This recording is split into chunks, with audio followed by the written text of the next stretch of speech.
Bismillahirrahmanirrahim. Assalamualaikum warahmatullahi wabarakatuh. Alhamdulillah rabbil alamin. Wa bihi nasta'in wa ala umuri dunya waddin. Wassalatu wassalamu ala asyrafil anbiya'i wal mursalin wa ala alihi wa sahbihi ajma'in. Amma ba'd. Kaifa halukum ayyuhal ikhwah? La'alakum fis sihhah wal afiyah. قبل أن نبدأ كل شيء هيا بنا أن نشكر الله عز وجل الذي أنعمنا نعما كثيرة حتى نستطيع الحضور في هذا المجلس المبارك إن شاء الله، ونصلي ونسلم على نبينا محمد صلى الله عليه وسلم وعلى آله وأصحابه أجمعين. أما بعد. Baiklah, para santri yang dirahmati Allah Subhanahu wa taala. Pada hari ini kita bertemu di pertemuan pertama ya. Mari kita saling mengenalkan diri dulu untuk lebih familiar dan lebih mengenal ya di antara satu sama lain, di antara guru dan murid ya, di antara seorang yang mengajar dan seorang pengajar dan seorang mengajar. Lebih baik kita mengenal satu sama lain. Seperti pepatah bilang bahwa tak kenal maka tak sayang. Nah, jadi di pertemuan pertama ini kita akan ta'aruf, namanya kan ta'aruf ya. Dalam bahasa Arab at-ta'aruf ya, perkenalan. Itu nanti kita dapatkan dalam bab hiwar ya di Al-Arabiyyah Baina Yadik, atau di silsilah ta'lim yang akan antum belajar nanti pada sesi materi bahasa Arab. Nah, baik, ana akhukum fillah, ismi Muhammad Yanis Sawiti, jitu min Aceh. Asal saya dari Aceh ya. Lebih tepatnya di Luxmawe. Nah, kemudian saya lulusan dari Lipia Jakarta baru tahun kemarin ya. Saya lulus, jadi saya lulusan tahun 2019. Nah, kemudian saya mendaftar sebagai pengajar di sini juga tidak lama, mulai bulan Maret, dan alhamdulillah langsung diterima oleh pihak panitia penerimaan para guru yang ada di Minhajul Haq. Alhamdulillah kita sudah bertemu dalam majelis ini walaupun melalui via online ya, via daring.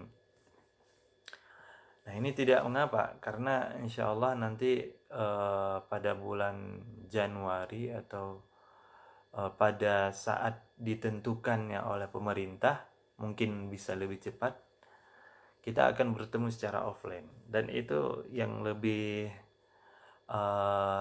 istilahnya lebih asik untuk belajar, lebih mudah untuk saling bertatap muka, bisa menjelaskan apa yang kurang dipahami dan lain sebagainya. Nah, oleh karena itu saya diamanahi oleh pihak Yayasan Minhajul Haq untuk mengajar pada materi yang pertama hadis, fikih dan nahwu. Nah, mungkin pada sesi pertemuan kali ini kita akan mempelajari hadis ya, hadisul ahkam. Nah, tenang saja, insya Allah hari ini kita tidak akan langsung masuk kepada materinya. Kita refreshing dulu ya, karena itu butuh untuk kita memahami dan masuk ke dalam materi. Refresh dulu, kita saling mengenal dulu. Nah, nanti boleh ditulis di kolom komentar nama-nama antum yang hadir dalam majelis e-learning ini, ya. Nanti sama-sama kita akan saling mengenal.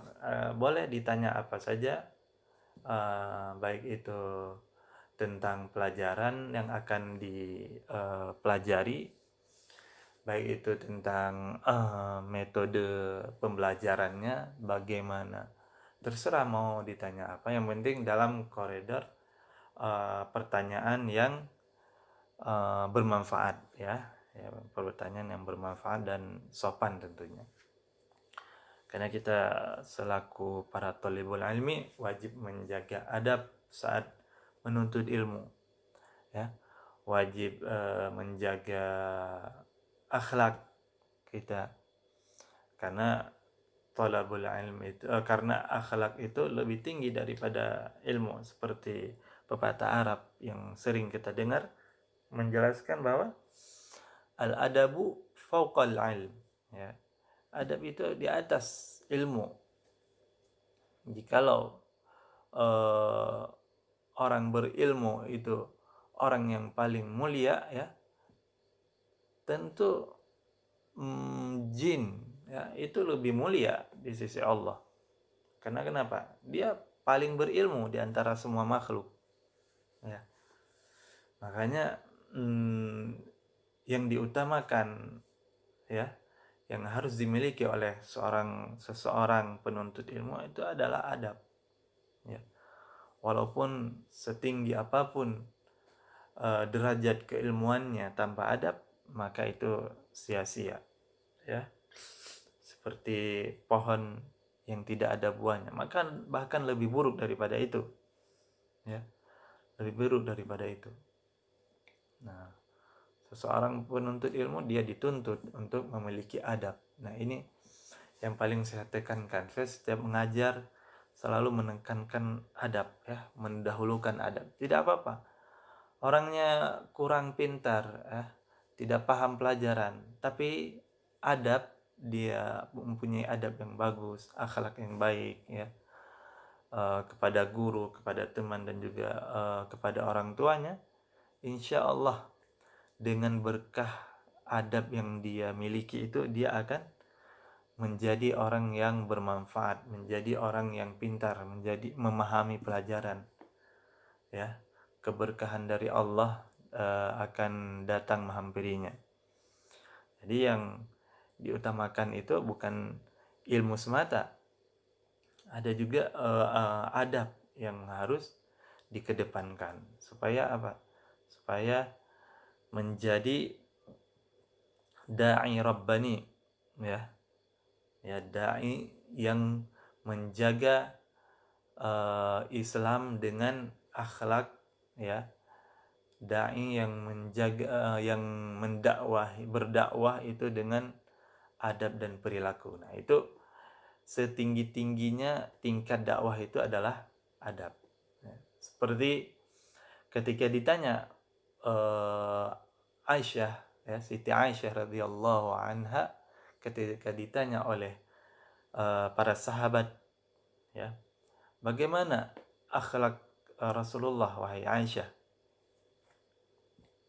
Beliau menjawab, ya, kata-kata yang singkat dan padat, ya, tidak bertele-tele, tidak panjang, ya.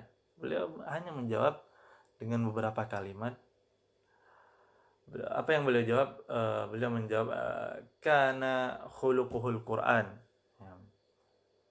ya, sesungguhnya akhlak beliau adalah Al-Quran. Nah, seperti di riwayat yang lain juga diceritakan bahwa seperti Al-Quran berjalan. Nah, itu disifati seperti Al-Quran berjalan. Nah, coba lihat bagaimana Rasulullah itu lebih banyak berdakwah dengan adab juga, nah, selain dengan perkataan. Nah, itu juga merupakan hadis Rasulullah Sallallahu Alaihi Wasallam. Apa pengertian hadis, gitu kan? Jadi kita harus tahu adab Rasulullah. Nah, itu adab itu merupakan perilaku Rasulullah. Nah, itu juga termasuk dari kategori hadis. Nah, jadi kita ingin mengetahui lagi apa sih pengertian hadis itu? Hadis itu adalah setiap hal yang disandarkan. Nah, artinya yang disandarkan itu adalah setiap hal yang dilakukan ataupun yang diperbuat, ya. Disandarkan misalnya seperti ini, apa namanya,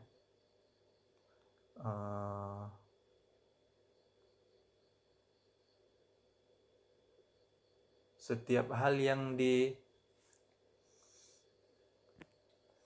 jadi arti sandaran itu adalah setiap hal yang bersumber gitu ya, setiap hal yang bersumber dari Nabi Sallallahu Alaihi Wasallam, baik itu dari perkataan, dari perbuatan, dan dari takrir. Nah, takrir adalah persetujuan Nabi Muhammad Sallallahu Alaihi Wasallam. Nah, oleh karena itu termasuk tiga-tiga itu, perkataan, perbuatan, dan persetujuan Nabi Muhammad SAW itu termasuk dari hadis Rasulullah SAW. Nah, makanya selain kita mempelajari Al-Quran, ya, yang menjadi kalamullah, kita juga sebagai Muslim wajib mempelajari hadis. Nah, hadis Rasulullah SAW. Karena kenapa? Al-Quran saja tidak cukup untuk menjelaskan segala perihal tentang hukum-hukum Allah Subhanahu wa taala. Nah, apa yang tidak ada dalam Al-Quran, maka Rasulullah SAW menjelaskan lewat hadis beliau. Nah, dan hadis beliau sebenarnya itu adalah dari Allah juga, ya. Nah, karena dalam Allah berfirman dalam Al-Quran, wala yantiqu anil hawa in huwa illa wahyun yuha. Dan Nabi Muhammad SAW itu tidak berbicara seperti kita, ya, yang berbicara dengan hawa nafsu, ya, yang berbicara sesuka hati kita, ya. Udah apa yang keluar dari mulut kita, udah ya begitu aja, nggak kita saring, nggak kita lihat lagi, nggak kita seleksi, ya. Nah, tetapi Nabi Muhammad SAW berbicara bukan menuruti hawa nafsunya, ya. In huwa illa wahyun yuha. Beliau berbicara, ya, itu adalah wahyu dari Allah. Nah, ilham dari Allah, ya. Karena beliau itu maksum, ya, maksum, terjaga, ya, dari segala dosa-dosa. Nah, oleh karena itu seperti yang kita bahas tadi, hadis itu meliputi 3 hal, ya, perkataan, perbuatan, dan persetujuan. Nah, selain kita mempelajari Al-Quran, kita harus mempelajari hadis. Nah, itu 2 hal itu merupakan sumber pokok utama, ya, yang harus diketahui oleh semua Muslim, dan sumber pokok utama landasan hukum Islam. Nah, ini hal yang sangat perlu kita perhatikan. Jangan kita mencukupkan diri dengan Al-Quran dan meninggalkan hadis Rasulullah SAW. Baik, para santri yang dirahmati Allah, inilah pelajaran yang harus kita pelajari pada semester kali ini di kelas 10, ya, 10 10A MAB. Nah, itu insya Allah materi hadis akan bersinggungan dengan saya, artinya saya yang akan menghandle ataupun saya akan mengajarkan antum-antum semua.